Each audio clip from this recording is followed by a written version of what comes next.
thank you all very much for coming tonight. And this is a series of programs that I'm going to be talking about the Baha'i faith and the Baha'i teachings.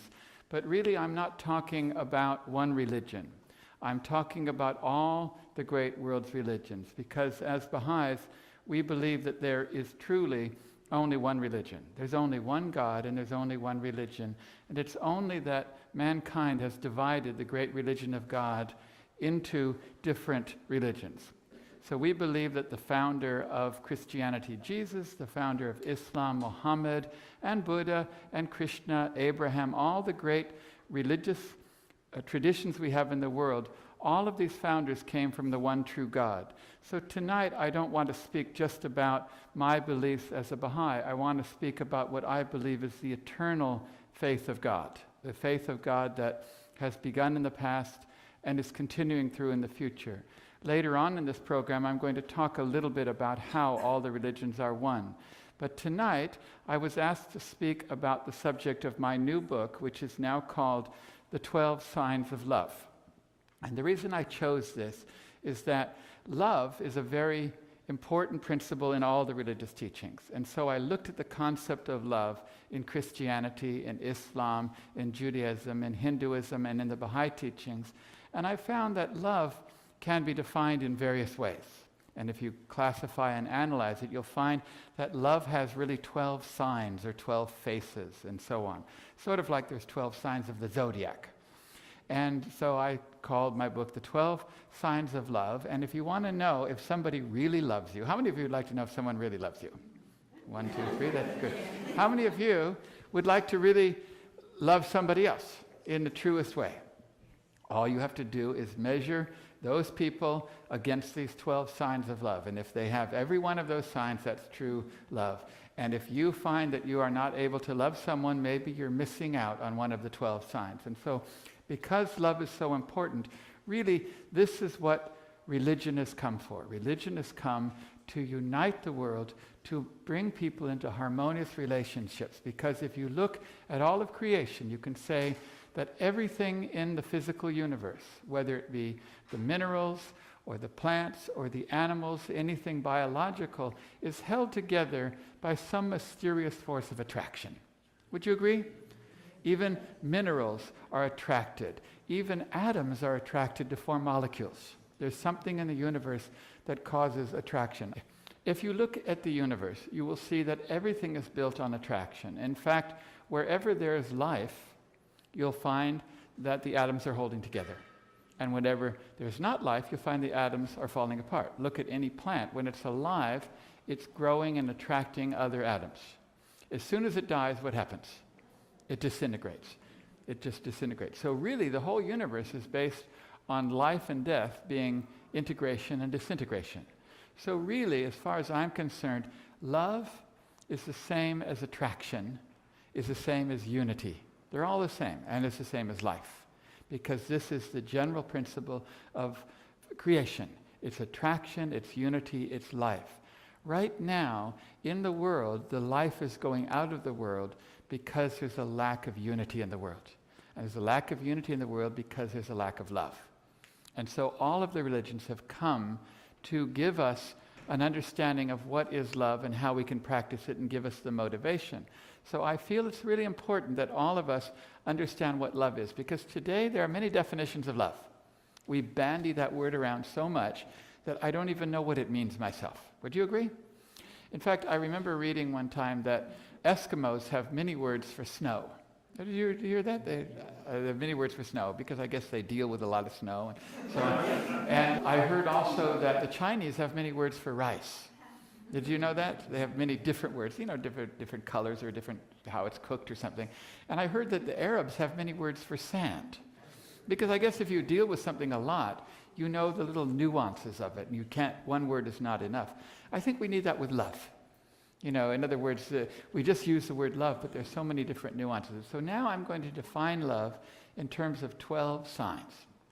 And before I do that, we should understand that love can be expressed in various ways.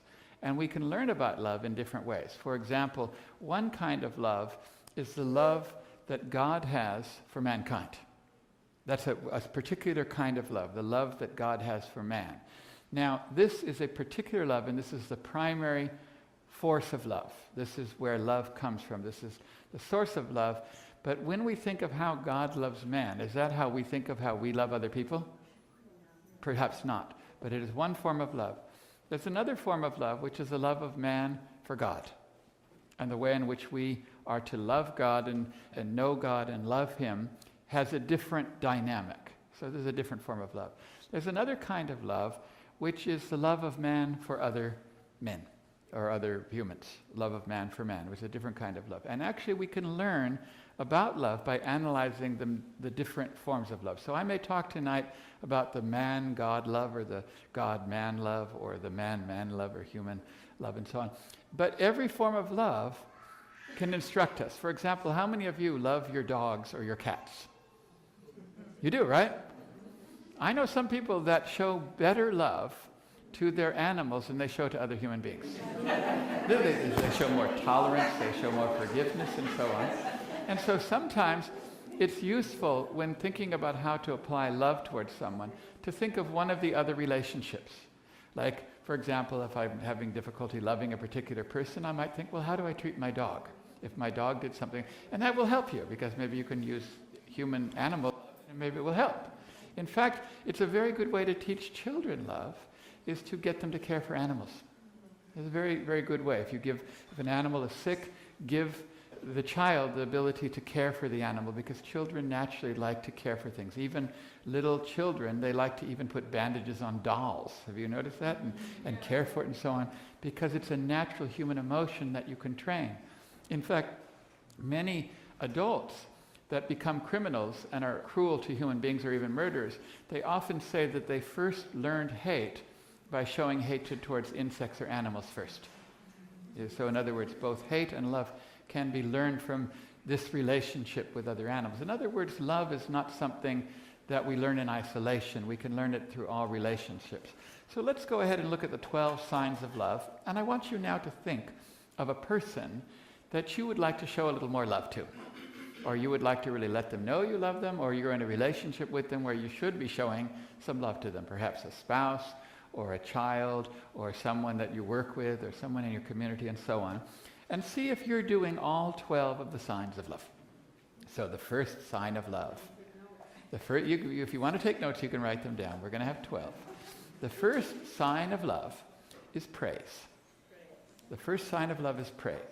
Now this comes from the basic relationship of man to God, that man praises God. We praise God. All the religions, their prayers, their scriptures are in praise of God. You cannot love someone if you're not able to praise them. Now, how many of you like to be praised? How many of you enjoy it, isn't that right? It's an amazing gift to someone. It's more valuable than anything you can give them at Christmas that's material, or on the birthday that's material. You can praise someone. In fact, recently I was talking to a person, and he was telling me a story of something that happened some 10 or 15 years ago, and he says, I was doing this particular work and nobody liked me or something like this, and some guy came in and said, I really think you're doing a good job. He said, and he told me the story, and it was about 12 or 15 years earlier, and he still remembered it. He still remembered it because he felt very inadequate, and then someone came up and said, you're doing a good job. Now, probably he wasn't doing a good job. No, I don't know. I have no idea. All I know is that he remembered it. Have you ever had someone that has praised you and it made you feel good? Yeah. Okay. You have this power to make people feel good every day of your life by using this great power of praise of other people. Now, you cannot praise someone insincerely. You can't say, oh, you're very nice, like with a look in your eye that's not sincere. Do you know how people do that? Have you ever had someone that praised you, but you knew it wasn't sincere? No, it has to be true praise. How can you truly praise someone? You're going to have to get to know them well enough to find something to praise. But praise is the first sign of love. If you cannot praise your spouse, if you cannot praise your children, if you cannot praise your workmates, your classmates, your teacher, if you're not able to praise them, then you are missing one of the signs of love, and you're not going to be able to love them. And once you get in the habit of praising people, you're going to find it brings you great joy, because you're going to see their face light up. They're just going to light up and, oh, thank you so much. And there's so many different aspects of a person you can praise. If they're intelligent, you can praise their intelligence. If they're diligent, you can praise their diligence. If they have good intentions, you can praise their intentions. You see? If they look good one day, you can say you look good. Not like yesterday. No, don't say that. You just say, you say you look good. Also remember that when you praise, never praise in such a way that you're going to put your butt in. And when I say put your butt in, let me explain this. If I walk into someone and I say, you know, you're a very smart person. You're very intelligent, you're very diligent, and you really have the good intentions, and you can feel my butt coming. Do you understand what I mean by my butt? You can feel my butt coming. Because all I'm doing is I'm buttering you up so that I can put my butt in. Okay? Never do that. When you praise, do not praise to precede a butt. Just withhold from that. You just remember that. So always praise unconditionally, not to precede some bad thing that you want to say about them. Praise is the first sign of love. The second sign of love is gratitude. Gratitude. That you have to learn to express gratitude to every person you meet for some reason. Okay, you have to be grateful. Now this also comes from the relationship of man to God. If we can learn to love God, it's easy to learn to love other people because we learn the principles of love with God. Now, how many of you are grateful to God? Yeah? Yeah, I see you all raising your hand. But how many of you are grateful to God when things go really bad? You are? I see half the hands didn't go up. But the point is, it's not easy to be grateful to God at all times. It's also not easy to be grateful to people at all times. You have to learn to be grateful to people. But all people should make you feel grateful because they enable you to develop spiritually. Spiritual development is dependent on you overcoming all of your negative traits, your traits of selfishness and pride and ego and intolerance and so on. These are important things to get rid of. In fact, the way I like to look at it is this. They said once that the statue that Michelangelo made, David, was the most perfect statue ever made. If you've seen it even today, they consider it to be absolute perfection. And it's a legend, I don't know if it's true, but it's a legend that they asked Michelangelo, how did you do that? And he said, oh, it was very easy. He said, I just took a big piece of marble and I cut away everything that wasn't David. I just cut away everything that wasn't. And that is what God is doing to you every single day. He's cutting away from you all the imperfections, the selfishness and the pride and the ego, and chipping them away until he's molded you in his perfect image. So he's chiseling away at you one day at a time. And in fact, I like to think of it that people are the biggest chiselers. People are the big chiselers. People are the ones that cut away from you. And you know, the Dalai Lama, he said something that was very true. He said, in the practice of tolerance, one's enemy is the best teacher. In the practice of tolerance, one's enemy is the best teacher because those that are your enemies, they teach you love more. How easy is it to love someone lovable? Someone who does everything right and is perfectly lovable and kind and like your dog. How easy is it to love your dog? They're so lovable. You just love your dog. But an enemy, that's hard to love. Is there any religion that doesn't teach love your enemies? Go look in Islam, look in Christianity, look in Judaism, look in Hinduism. All of the religions teach us to love our enemies. It says if your enemy poisons you, give him honey in return in one of the religious scriptures. In another scripture it says if he hits you on one cheek, you turn and give him the other cheek. You know these. How many of you can do this? It's hard, isn't it? But if you learn to love your enemies, then you will show that you truly have gratitude towards them because it's like a video game. How many people like to play easy video games? How many like to play a game that's really easy or an opponent that's easy? We don't like it. We prefer a challenge. So be grateful to these people that are hard to love. They are a hard video game. They are giving you more practice in purifying yourself. So gratitude is a very important thing. Now, I want you now to think of someone who you want to express love to. think of your spouse, your children, and so on. And imagine now expressing something to them that you're grateful for. What are you grateful for that person? What have they done? What do they do? What qualities do they have? And are you grateful? And express that to them right now in your mind. Learn to practice the expression of gratitude along with the expression of praise, and you will find that you have loving relationship with people.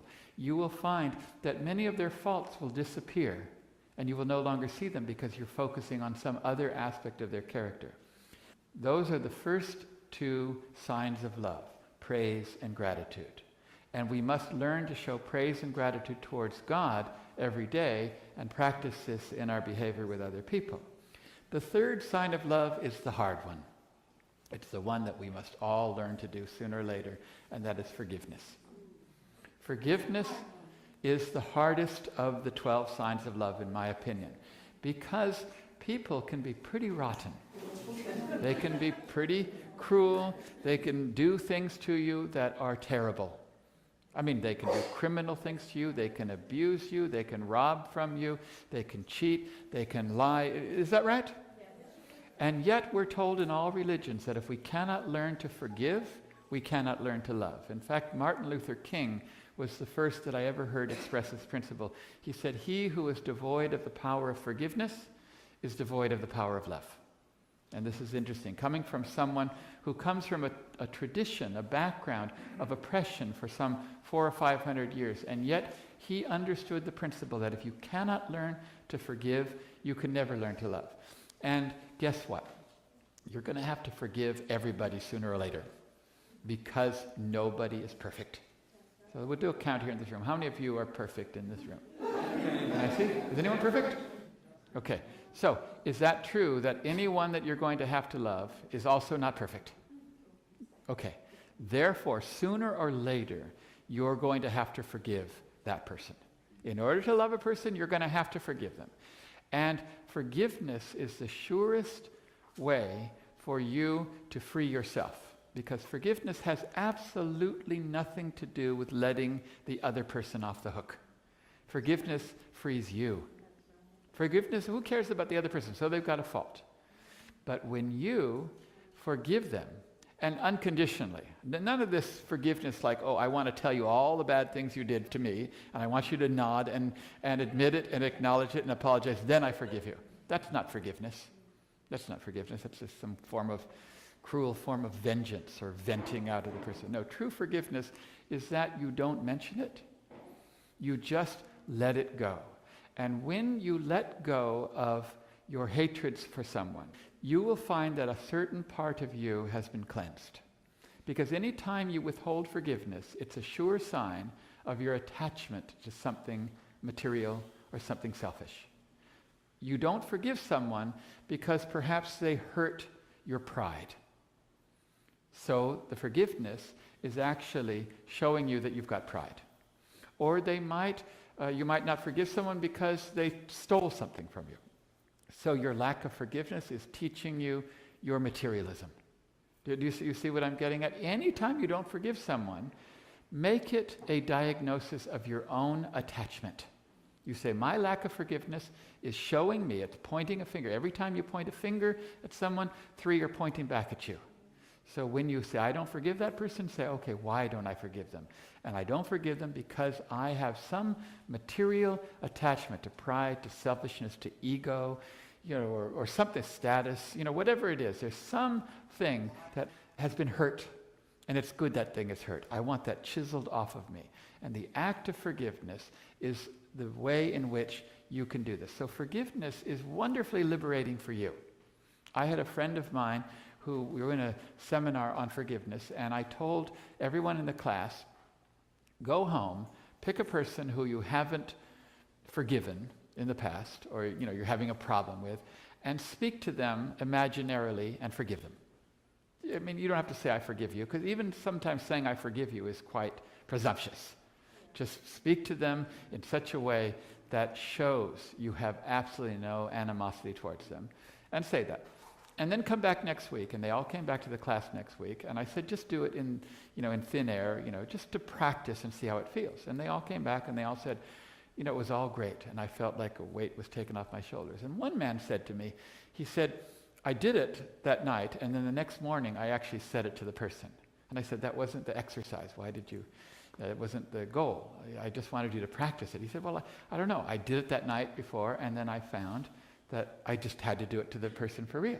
I said, well, tell us what happened. And he said, it's been 17 years. At work, we have never spoken a word to each other in 17 years. There's been tension the whole time. Something happened 17 years ago he didn't tell us. He said, whenever we walk down the hallway, we don't look at each other. We haven't spoken in 17 years. And I did that exercise with him the night before, as you said. And then the next day I saw him, so I said, I want to speak to you. And he said he started to give the speech that he had practiced the night before. He said the whole time the man had his arms crossed and was looking straight down. Wouldn't make any contact with his eyes, with a frown. When he finished, there was dead silence. And then the man looked up. He smiled and said, okay. And he said, like 17 years, 1,000 pounds was just lifted off his back. And he said that he didn't realize he had the ability to do this. Because he had practiced it the night before, he did something, but he said, I never gave myself credit for having this ability. I thought I would go to my grave never having this. And then it was one statement, and all the weight was taken off my shoulders. I have read books of people that have learned forgiveness against those that have murdered their children and they've been abused. In other words, people that have really a difficult time, you would think, of forgiving. And even they have said that it has been overwhelmingly, tremendously liberating. So forgiveness is the third sign of love. Who can tell me the first three signs of love? They are praise, gratitude, forgiveness. The fourth sign of love is acceptance. Acceptance. Now, acceptance is a very big sign of love because, first of all, we need to accept people and allow them to be what they want to be. We need to accept people in such a way that we allow them to be who they want to be, what they want to be. This is one of the hardest forms of love that a parent has to show towards their children. It's difficult for a parent to show them towards their children. In other words, they have a kind of conditional love that if the child is exactly how they want them to be, then they love them. But if the child is not the way they want to be, they don't love them. So that is not true love, that's conditional love. Would you agree? Acceptance is allowing people what they want to be. Tolerance of a person is the essential quality of love. There is a statement in the Baha'i writings that talks about love for God, and it says, for everything there is a sign. The sign of love is fortitude under my decree and patience under my trials. Now what he's basically saying is that if you truly love God, the sign of the love of God is that you are tolerant and patient under whatever God gives you. In other words, if I love God only when he gives me everything, I get wealth and comfort and luxury and so on, does that really prove I love God? But if whatever happens in life, I still love God, he says that is the sign of true love for God. Contentment under all conditions is true love of God. So he's defining this relationship of man to God as tolerance. This is the same with your spouse. Same with your spouse. Who cares if your spouse is totally lovable and you love him? Is that any proof that you love him or her? No. It's easy to love someone who's lovable. It's when they mess up. It's when they screw up, when they do something that hurts you. They do something that's wrong. They do something that is terrible. And then you show love. That's the sign that you love them. You can thank them for giving you the ability to prove your love. Tolerance and acceptance is the purest sign of love. Until someone messes up really badly and you forgive them and you tolerate and accept them, you do not have the true sign of love for them. So just wait until, how many of you have reached the stage where your spouse has required a bit of tolerance and acceptance? Anyone reach that stage yet? It can be a shock, isn't that right? Because maybe for a while you think you're going to go through life and you married the most perfect person in the world and they're always going to be perfect and never going to do a wrong thing. And then it happens, right? It happens and you get shocked. But you should have gratitude towards them. Okay, now I have the ability to show the fourth sign of love, which is tolerance, which is acceptance of whatever they do. Now you can truly love that person. You can truly love that person. So that is the fourth. Let's see if we can review now. What is the first sign of love?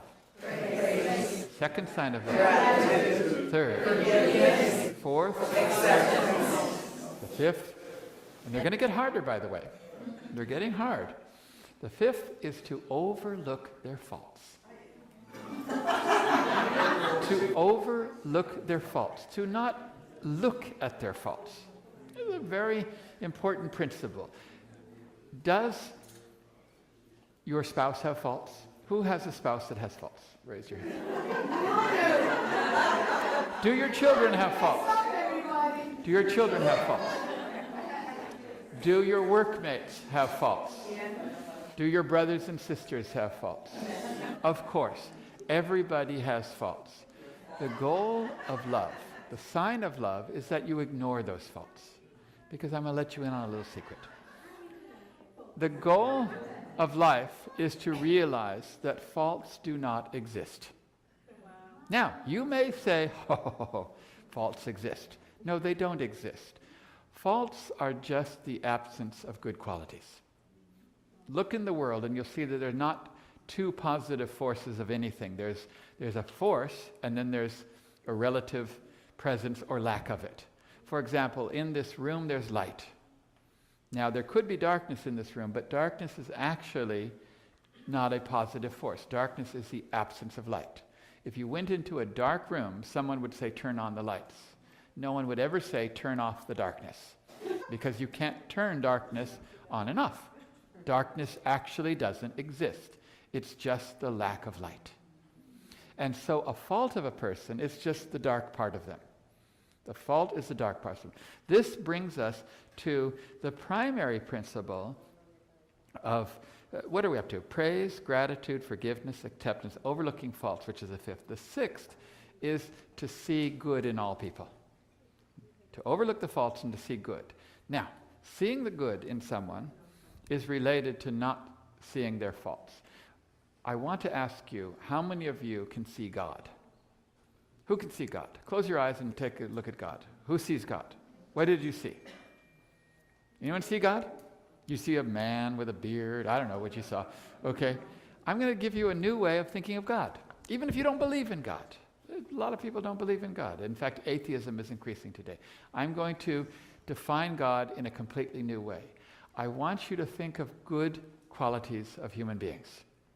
Think of a good quality such as forgiveness, or compassion, or friendliness, or joy, or courtesy, or kindness, or generosity. Those are good qualities, is that right?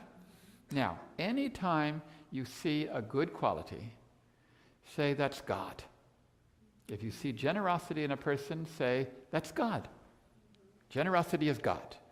Or kindness is God. In other words, I'm going to redefine God now. For all time, God is no longer some creature or being. God is a bundle of attributes. Because you know anything or anybody by its attributes. You can't completely know God anyway. He's unknowable. But we can know God's attributes. So, anytime you see kindness, you say to yourself, I'm seeing God.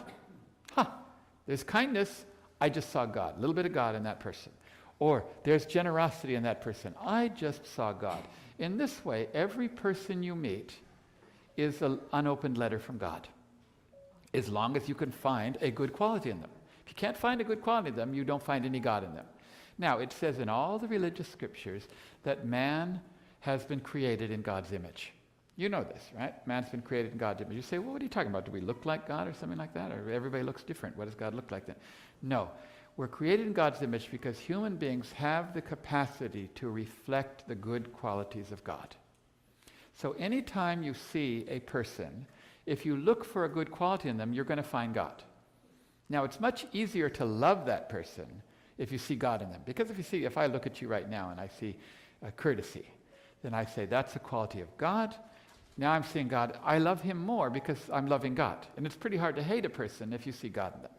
So we learn to see God in every person. Now, the more you look for a good quality in a person, the more you find it. In fact, in our religious scriptures, it said, regard man as a mine. Regard man as a mine, rich in gems. Every one of you and everybody you meet is actually a mine. Now, think about a mine, a gold mine or a diamond mine or somewhere you mine.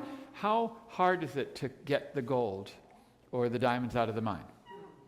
It takes some work. Would you agree? It takes a bit of knowledge and searching, and you have to know the land formations and so on. But you're confident that the land contains gold or diamonds or gems somewhere in there. You need to regard every human being as a mine. Somewhere deep inside that person is a good quality. And you are a miner for God. So when you sit down at lunch with someone today, you say, I am on a mining expedition to find a good quality in that person. And when I see it, I'm going to focus on it. That is the answer to the question how to ignore the bad qualities. Because if you're looking at the good quality, you could ignore the bad quality. Because you're looking at this. If you look at the stars in the dark sky at night, you see star, star, star. There's black all around it. Isn't that right? Do you say, look at all the black in the sky with a few dots? No. You say, look at the stars. Because you ignore the blackness and you just look at it. This is what you're going to be doing with people. You are seeing God in people by looking at the stars, and the blackness just kind of disappears. The more you start looking for good qualities, the more you see them. The more you see them. How many of you have ever bought a new car, or maybe just gone shopping for a new car, went to the car dealer for 10 or 15 minutes and you looked at the model of the car, or maybe your friend bought a new car that you'd never seen, and then when you're driving on the road, you see that make and model car going past you all the time. Has that ever happened to you? Yeah. And before that, you never noticed that. You just spent 5, 10, 15 minutes looking at a new model of car, and now it passes you. And you say to yourself, that car must have been going past me before, and I never noticed it. Now I focus on it, I see it going past me. And this is what's happening with us. God is going past us every day. We're not focusing on his qualities, so we're not seeing them. And they're just going past us on the highway of life. But if we learn to focus on it, we will see it going past. So the answer to the question, how do you not see the bad qualities, is to try and look at the good qualities. There's a story of Jesus in which he was walking along the road with his disciples, and they came across a dead dog. And the dog was completely disintegrating. And one of the disciples said, look at that ugly sight. And another said, what a stench. And another one said, how disgusting it is, and so on. And Jesus looked at it, and he said, look what lovely white teeth it has. And he's found the lovely white teeth in the dog. And think about this. Jesus ignored all of the smell and the stench and the decay, and he looked hard. He looked around, and he found something that was good, and he only mentioned that. He didn't mention everything else. Everybody is like a mirror that reflects God. Some people have more reflection than others, and some don't. For example, when I was in India, I saw that some people wore clothing that had tiny round mirrors the size of buttons, and it was only in a few spots on their clothes. So when they were wearing their clothes, that reflected and that reflected and that, but most of their clothes didn't. Some people are like that. They only reflect God in a few spots, and the rest of them don't reflect. So a lot of us are like Indian clothes. We have to look very carefully and find the mirror, but when we find it, then we focus on that like the stars in the sky, and we ignore the bad. Now, if you find that at any time you are mentioning to your spouse his or her faults, then you have pulled love away from your relationship. If you just draw attention to their faults, if you just mention it, if you find at any time that you're telling other people about the faults of somebody else behind their back, what we call backbiting, you have just pulled away one of the signs of love. Because there's no point in mentioning someone's faults. Big deal. In fact, this is probably the greatest sin of all. All these other religions, they want to talk about this sin or that sin or this sin or that sin. Really, the greatest sin is to find faults in other people and mention it. And I don't care whether you mention it behind their back or you mention it in front of them, but they're both equally. One is fault finding and one is backbiting. And I don't care if it's true or not either. Someone says, oh, I'm not. It's true. So if it's true, I might as well say it. If it's a fault, I don't care. If it's true or not, you're taking away one of the pillars of love, one of the signs of love, by mentioning faults. Just learn to ignore them. If somebody has 9 good qualities and 1 bad one, look at the 9 good. Just ignore that. Just look at the light, ignore the darkness. If someone has 9 bad qualities, ignore the 9 and look at the 1 good. Everybody has good qualities and you can look at them. So overlooking someone's faults and only seeing God in them are another 2. So how many do we have now? Let's count them. Praise, gratitude, forgiveness, acceptance, overlooking faults, and seeing only the good. And we can change good to God. We can say seeing only the good in people or seeing God in people. So we have 6 of the signs of love. Do you want to get to the 7th? Yeah, sure. Okay, are you listening? Yeah. Because that's what the 7th sign of love is. The 7th sign of love is listening. Listening and seeking to understand people is a sure sign of love. How many times do you want to go and speak to someone and you want to speak to them, but you don't want to listen? Is that right? Do you remember Stephen Covey wrote that book, The 7 Habits of Effective People? One of the 7, he said, of effective people was seek first to understand, then be understood, which is a similar expression to listening. In other words, the first thing you need to do is listen to people. Always listen to people before trying to tell them anything. And the more you listen, the more you can love them. And believe it or not, most people love it when you listen to them. They love it. In fact, you don't have to give them very much. People like attention. You know, there's an old saying that says, why does that person always talk about themselves when all I really want to do is talk about me? Yeah, people do.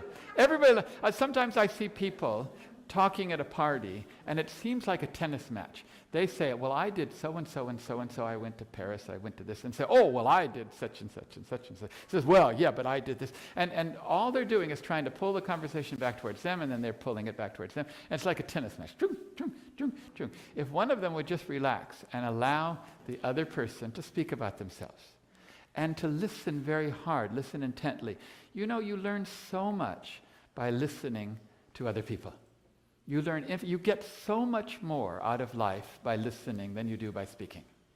In fact, they say the reason that God gave you 2 ears and 1 mouth is so that you could listen twice as much as you speak. But this is the key to love, is listening. If you want to love someone, if you're going to a meeting tomorrow, if you're going to talk to your children or something, learn first to listen. Not just listen, but understand. Now there is a key to understanding people. A key to understanding people, and that is always remember that everybody is right according to their own frame of reference. That is a very important principle. In science, we know this. In science, we know that truth is dependent on what they call frame of reference. So something is true depending on its location in space and in time and its motion and so on. So if I look at something that's a long bar like this and I look from here, it looks like that. But if I look at it from this spatial frame of reference, it looks like a dot. If it's moving, it looks like something else. Do you understand? We call that truth based on frame of reference. Depending on the frame of reference, something is either true or not true, and that's the way it happens to be in science. This is also true of people. Everybody is right according to their frame of reference. If somebody believes something that you don't believe, they are not wrong according to their frame of reference. They couldn't possibly be. Would you understand? Something has caused them to come to that belief. Now, it also logically follows you cannot change someone's opinion, but you can change their frame of reference, and their opinion will automatically change. This is what good drama and good art and various other forms of persuasion do. They enable people to see things from a different perspective rather than trying to just convince people. You know the old saying, walk a mile, before you criticize someone, walk a mile in their shoes. And then there's the other saying that then when you do criticize them, you're a mile away from them and you've got their shoes. So, you know, so it's better all the way around. The point is, until you look at a person, listen to them, You're not loving them. And then when you listen to them, do not disagree with them. Say, that differs from my frame of reference. Why is it? What frame of reference are they coming from that causes that to appear true to them? And this leads to true understanding. And this is the only way we are going to overcome all of the issues in the world of disunity. Think how much disunity is in the world based on prejudice. Think of prejudice based on race. Think of prejudice based on gender. Think of prejudice based on class. Think of prejudice based on religious background. Think of prejudice based on national backgrounds, nations, and so on, or all combined. Someone can be of a different race, of a different religion, a different country, maybe a different gender. In other words, these are completely consuming the world. And all of them can be overcome by this particular sign of love. To learn to listen to people, to understand that they are right from their frame of reference, and to learn to accept them. Because without understanding, we are never going to come to any higher form of love. So, listening and understanding, paying attention to people, is the 7th sign of love. So now let's move to the 8th sign of love. And the 8th sign of love is the easy one. You can all do this one. The 8th sign of love is service. Service. Learning to be of service to people, helpful to people in some way, is a sure sign of love. If you cannot serve someone, you cannot love them. Now, how many ways are there to serve people? Whatever they need, you help them. For example, one of the greatest signs of service, in my opinion, is visiting people when they're sick, or calling them when they're sick. How many of you like it when you're ill that someone calls you or visits you or brings you food? Particularly brings you food. You all like it, right? Isn't that great? It's so easy to do because people always get sick. So you should be so happy that they're sick in a way that you can show their love. Now, I know some cultures that when someone is sick, they're all there. The family visits, they come and visit them. And in other cultures, they don't do as much. You'll find this. Some cultures they do. But those cultures that show attention to the sick and go and visit them, you find that there is a joy that comes across visiting sick, but only if you go and visit them with happiness. Don't go and visit the sick and moan with them and say, oh, you must be feeling rotten. You look terrible. That's not the point. If you actually go with love and joy to someone who's sick, what you do is often more valuable than the remedy the doctor gives them. It's more valuable than the remedy the doctor gives. So that's one form of service, is visiting or caring for someone when they're sick. Right now, someone in your life is ill. Right this very minute. You can call them and say, how are you? You probably know what foods they like, or you could take it to them. Right now, you can practice one of the 12 signs of love because it's very easy to do. There's plenty of opportunity in life to visit people when they're sick. What's another form of service? People that you know. Oh, you could pray for them. But I'm talking about, you see the person. You can be helpful to them. If you just think, I want to be helpful to that person, it's not hard to figure out what they need. Of course, if you listen, if you practice one of the other signs of love, which is listening, you're probably going to realize that they may need help. Maybe they need a ride to go somewhere tomorrow. Maybe they're cold and they need a jacket. Maybe they're poor and they need some money. In other words, you try and figure out what they need. Whatever it is they need. Maybe they're unhappy. You can cheer them up. Maybe they're despondent. Do you understand? There's all kinds of things. Service is not limited to going out and, going to a bread line or doing something organized. Of course, that is service too. But until you learn to be helpful to other people. Now, how many of you like it when someone is helpful to you? We love it, isn't that right? When people are helpful to you. But sometimes we fail to be helpful to other people. Every time you are in a supermarket line, you could be helpful to someone perhaps, or getting in an elevator. In other words, there's all kinds of situations in life where people can need help. Maybe someone looks like they're lost. Maybe you're at your work or school and someone is new and they don't know when they look they're lost. And so you tell them how to get somewhere. Isn't that right? In other words, it's not hard if you are service-oriented to be thinking about other people. If you think about helping other people, you will find that you're happier. This is the great irony of life. The more you're concerned with the happiness of others, the more you become happy yourself. The more you think only about your own happiness, the less happy you are. I don't know why, but try it for a few days and you'll find that trying to be of service to other people is one of the great signs of love. Now, we come to a harder sign of love. We're going to come to now the 9th sign of love. And the 9th sign of love is the ability to receive love. The ability to receive love. You know, there are some people that do not have the ability to be loved. As long as you don't have the ability to be loved, you're missing one of the 12 signs of love. Do you know that there's an illness now, a certain form of autism, in which children are unable to receive love? Have you ever tried to love those kind of children? It's very, very heartbreaking, isn't it, that children are unable to receive love. But there's also adults and people that don't have any illness, and they cannot be loved. You try to love them, and they cannot. So here's the point. The ability to receive love is the only way in which you can give love. If you cannot receive love, you cannot give it. Now, you may think this is a mystery, but I'll read you a statement from religious scriptures. God speaks to man, and he says, "Love me, that I may love thee. If thou lovest me not, my love can in no wise reach thee." Now, you may think, is this God being spiteful? Like, yeah. If you don't love me, I won't love you? No. I think there's a principle of love, and that love flows in a circuit. It flows in a circuit. And we learn this from the world.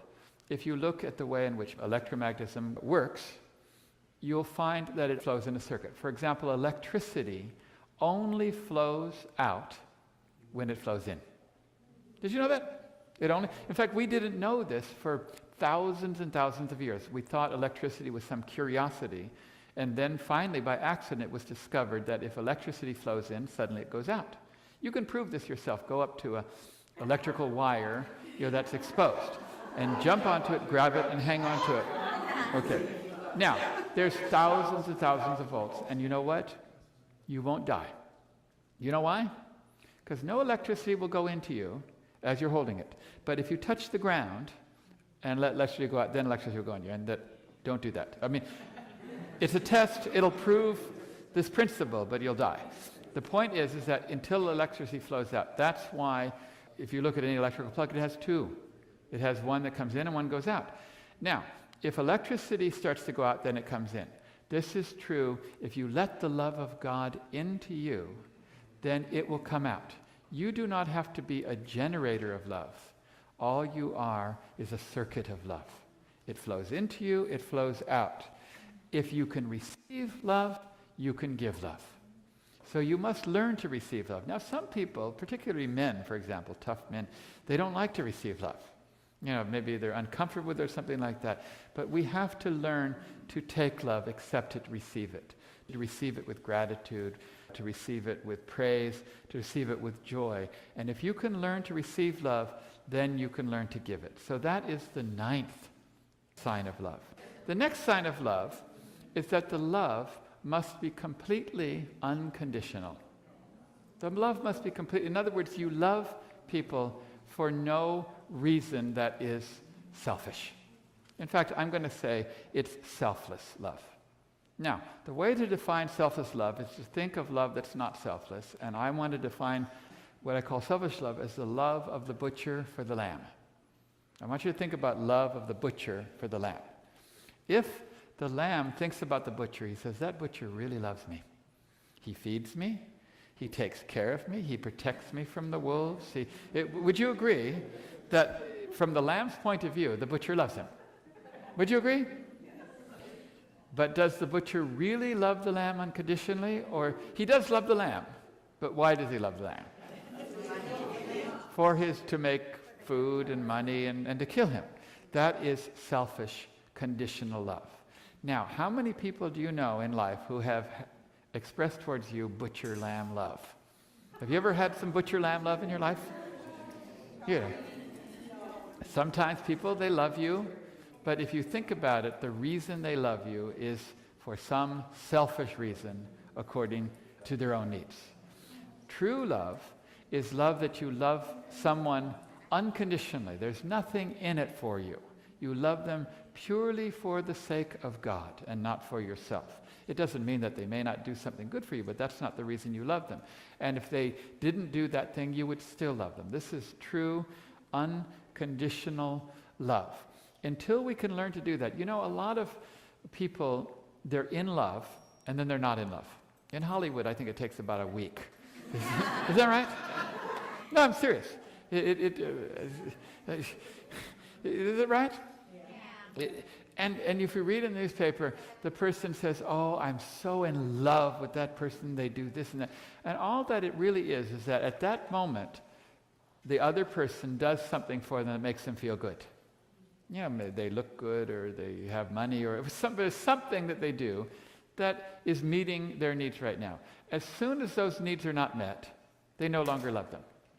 So, in my opinion, if someone were to say, I no longer love you, what they're really saying is, I never really loved you. That's what they're really saying. Because if you say, I no longer love you, that's a contradiction in terms. Because love is something that you never no longer do. In fact, love is not something you're in or out of. People say, oh, I'm in love, or I fell in love. Love is something you do, not something you're in. Do you understand the difference? You're in love because love is a decision to act a certain way. It's a decision to act according to these 12 signs. If I decide to act according to these 12 signs, then I love a person. I love the person. And so this is a very important principle, that we love that person irrespective of what good they do for us or bad they do for us. We don't just love them conditionally. Okay, so now we want to come to the 11th. The 11th is the easiest. I told you service was one of the easiest. 11th is the easiest. In fact, 11 is so easy that you may not even think it's a sign of love. But in my opinion, it's the number one sign of love. It's happiness. Happiness is the surest sign of love, but a particular kind of happiness. This is a kind of happiness that means that I radiate it to other people, that I show it by smiling at another person. So let's first of all practice the most powerful sign of love. Everyone give me the biggest smile they can give me. That's a good smile, that's good. That's not good enough. Okay, that's better. That's pretty good. Now that's fantastic. Whoa, nice white teeth. Okay, now turn to your neighbors on your left and right and give them a ray of love with a smile.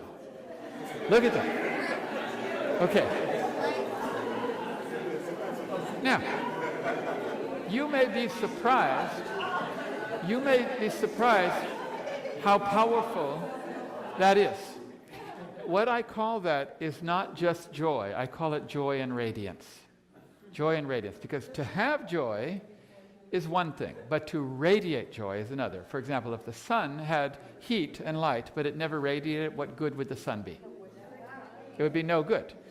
It's the fact that the sun radiates its heat and light that causes it. It's the same with you. I don't care if you're happy inside. Of course, being content and happy is the key to the religious life. To being happy at all times, under all conditions, is the key. But what is the point of being happy if you don't radiate it? Now, the reason I say this is the easiest is that you can practice this every single time you meet a person, if you smile at a person. All you have to do tomorrow morning when you go to work or you go to school or you see the family is to smile at that person when you first see them. Just try it once. Believe me, you will find that it is the surest form of expression. When somebody is happy to see you, like let's say you walk in the door and they smile at you, how does that feel? How does it make you feel? Have you ever walked in the room and someone sees you and they're not happy to see you? How does that make you feel? It's just like light and darkness, because it really is light and darkness. So if you can learn to smile at everybody, in other words, think of your neighbor and look upon him with a bright and friendly face. In other words, just look upon your neighbor with a bright and friendly face. Now, if you combine this with service or attention or, all the other things, it's going to be great. In fact, I don't think you can practice the other 11 signs of love if you do not do it with a smile on your face. And the easiest way to learn to smile at a person is to select a few people that you know in your life that are big smilers and to imitate them. Everybody, no, I'm serious, because you need to have like a mental vocabulary of a smiley person. Now, I have 5 people in my life that I have picked as my smilers. There's a particular man I know, his name was Russ. He was a musician. His name was Russ Garcia. And I don't think he ever didn't smile in his life. He smiled at everybody. He was always happy to see you. I don't think he was ever sad one moment in his life, or at least I never saw it. So anytime I'm walking into a room, if I'm sad or I see people, I think, I'm going to be Russ. And as soon as I do it, I smile. Another one is a man named Collis. I never knew him to ever greet somebody without a big smile. As soon as you came into his presence, he was so happy to see you. And so and there's a few others. I have a few other people. In fact, I use my own mother, believe it or not, because my mother is like that. Now, I can't be like my mother. In fact, my mother only sees good in people. I have no idea. But when I was growing up, we always used to say, Mother, shut up.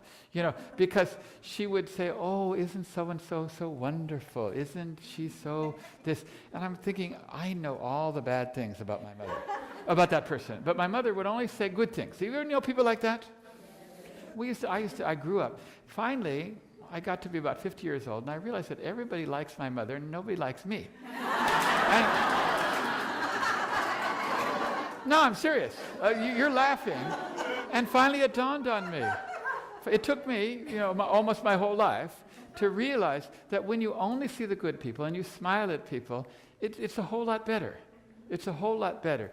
And so this is what I think of my mother, I think of Russ, I think of Collis, and I see that person. So you should all write down or just have in your mind a few people that are smiley and say, I'm going to pretend to be them. Until such time as you no longer have to pretend to be them. You can pretend to be you because you have a smile. Learning to radiate happiness towards people, to share happiness with people, is a sure sign of love. And now I come to the 12th one. By the way, this is in my new book. It's called The 12 Signs of Love. In fact, I was writing a book called The Science of Spirituality, which is almost finished. And then I gave a talk not too long ago, and someone asked me to define love. And so I wrote down everything I studied. I looked at all the scriptures, and I found out there were 12. And I said, 12, that's like the zodiac. But I think it's very practical because a lot of us, we just say love. Okay, we have to love that person, but we don't know what are the components. And so this way we have little things. I can do that, and that is showing love. Or I'm not listening, so I'm really not loving that person, or I'm not doing this or not. The last sign of love is to never cause any unhappiness or grief to the other person. Now, you may say, well, isn't this the same as causing happiness? It's different. Because we go through life often making other people unhappy. We cause them grief in some way or some shape or form. Now, how do you cause people grief? Let me give you all the ways. First of all, you can criticize them. Criticism is causing them grief. Never do it. Under no circumstances should you criticize. Now, some people think there's a thing called, what do you call it? Constructive criticism? Forget it. Doesn't exist. It doesn't exist. It never goes well, okay? It never goes well. I know, I'm a musician, and many times young musicians, they have a composition or a piece of music, and they give it to me, and they say, I want you to be honest. If it's horrible, if it's rotten, or please tell me, okay? And in my early life, I thought they were real, so I tell them, and then I completely hurt their feelings. And I realized they were saying that, but they didn't want that. What they want is encouragement and love. This is what they really want. And I realized that giving advice hardly ever goes well. Giving advice, even though it's expressed in the positive, is always interpreted as a negative of what they're doing. There's the old poster, it said that, they said Socrates went around giving advice to people, they poisoned him, Giving advice never goes well. Mentioning someone's faults to them which is one of the other signs. We said before that you should only look at the good. Mentioning a person's faults to them, that they're doing something wrong, is going to cause them grief. You're going to hurt their feelings.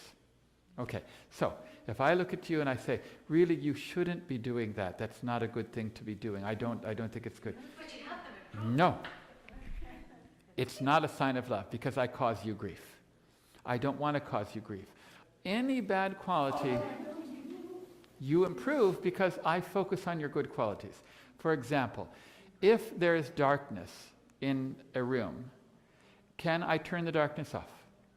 No. All I have to do is praise the light, and the light will increase and that darkness will disappear. All bad qualities disappear by focusing on the good qualities of the person. This is a mystery in life. We think things go well when we give people advice or criticism, but it doesn't ever go as well as it does. You're driving home, you think, oh, well, why did I say that? Because you can see the look on their face. Here's one thing that you need to completely obliterate from your vocabulary. Just say, this is gone, it's erased from my vocabulary. I told you so. I told you so. Take it out. Take it out of your vocabulary or any form thereof. When you say, I told you so, it's such a self-conscious thing. You're no longer thinking about that person. You're thinking about you and how smart you were before they got smart. Okay, if they learn a truth, let's say they state something that's a truth, and you have been stating that for 50 years. Bite your tongue and say, that is so true. Not, I've been saying that for years, or I told you so. Just rejoice that they have said that truth, and bite your tongue on I told you so, or any other form of it.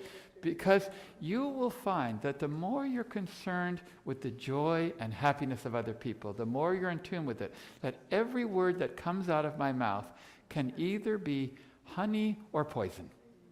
Every word that flows out of my mouth is either honey or poison. And so much of what I'm giving is poison or venom. And I want to turn it into honey or sugar. Never cause grief to anyone. That is the sure sign of love. Now, how many of you know a person or people that have all 12 signs of love? Let's go over them one more time. Raise your hand if you can think of any person that has any of these qualities. A person that praises other people. Anyone know? Can you think of a person? A person who shows gratitude to other people. A person who shows forgiveness to all people no matter what they do to them. No, you don't know anyone? Because I told you that's the hardest one. In all my seminars and lectures, I found that most people say, I've had people come and say, I'll take the other 11, but forgiveness, forget about that. I'm serious. So that's a hard one. A person who is tolerant and accepting of all people no matter from what background or what they do or what they believe. Total tolerance and acceptance. Do you know anyone like that? Do you know someone who is overlooking the faults of all people? They never mention the fault of any other person. They never see a fault. They don't even see it. It doesn't exist to them. These are hard, aren't they? How about service? Those that are serving. You see that one? I told you that was an easy one. How about people that are able to receive love? How about people that love unconditionally? They don't have butcher lamb love. They just love, for your sake, not for them. How about people that see God or good in other people? How about people that are always joyful and radiant and always smiling? How about people that never cause grief to other people, never hurt other people's feelings? Do you know anyone like that? I'll tell you someone like that. You. You have the ability to do all of these things. Because every one of these qualities that I said are attributes of God. And you have the ability to reflect these attributes. All you have to do is practice them. And you will find that naturally you're like that. In other words, have any of you ever put on a Halloween costume, like say a policeman's uniform, and immediately you act like a policeman? Have you noticed that? Or you put on, like whatever you put on, you just act like that? Because you naturally have that ability. We have the ability to be things that we don't realize. Well, when you try to do something that is in your true nature, it's easier than anything. These things are in your true nature. All you have to do is say, today I am going to practice this sign of love. So get the book and take, each chapter, maybe once a month, you can change. And I'm going to try to practice joy and radiance and smiling to people today. Or I'm going to practice listening. In other words, these are things that you can practice. You will find that you have the ability to be a truly loving person. Now, all of the religions, Christianity, Islam, Judaism, the Baha'i faith, Hinduism, all of them have come to teach us the science and the art of love. And so that's why I decided to focus on it in this lecture. In other lectures in this program, we're going to talk about many other aspects, the harmony of science and religion, the oneness of religion, and many other teachings. But I hope tonight that this is an interesting discussion for us all to learn how to be more loving. Thank you all very much.